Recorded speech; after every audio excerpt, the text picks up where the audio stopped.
से याद किया आज, क्या है सवाल आपका? सर MRPL है मेरे पास 177 की बाइंग है, 1000 शेयर है।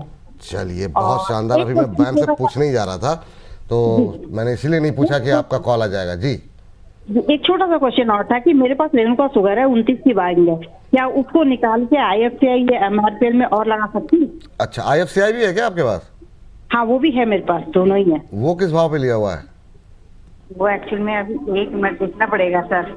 चलिए ठीक है, तब तक हम जरा MRPL पे बात कर लेते हैं, तब तक आप रुके रहिए, देख लीजिए। 91 की बाइंग है सर, 91 की बाइंग वो है। थोड़ा सा ऊपर खरीदा हुआ है आपने।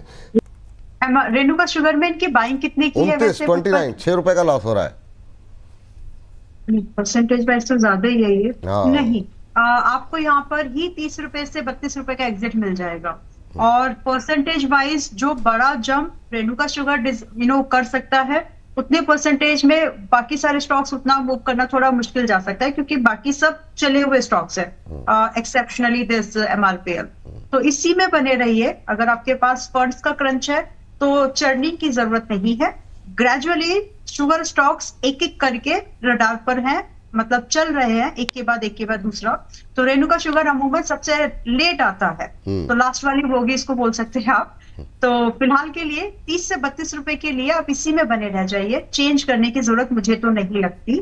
बट एज यू सेड कि आपके पास MRPL है, होल्ड करिए। MRPL में 200 रुपए का टारगेट का सवाल जो आपका आया, कब तक आ सकता है?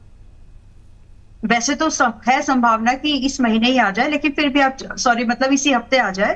तो आप इसी हफ्ते, अभी जैसे हम लोग ट्यूसडे पर ही है, Tuesday Wednesday Thursday trading sessions है, हो सकता है कि बाय फ्राइडे इसमें 200 रुपए तक का टारगेट आ जाए। अगर आप सिर्फ इतना ही चेस कर रहे हैं तो फ्राइडे तक के भी ऊपर, अभी 183 184 के रेंज पर आप खरीदारी करके जा सकते हैं। आपका स्टॉप लॉस यहाँ पर लगेगा 165 का। एंड यहाँ से जो दूसरा टारगेट है, मेरी नजर में 200 के बाद एक बार जो एक साइकोलॉजिकल नंबर बना हुआ है वो उसके लिए, और प्राइस पर भी वो रेजिस्टेंस रेंज है।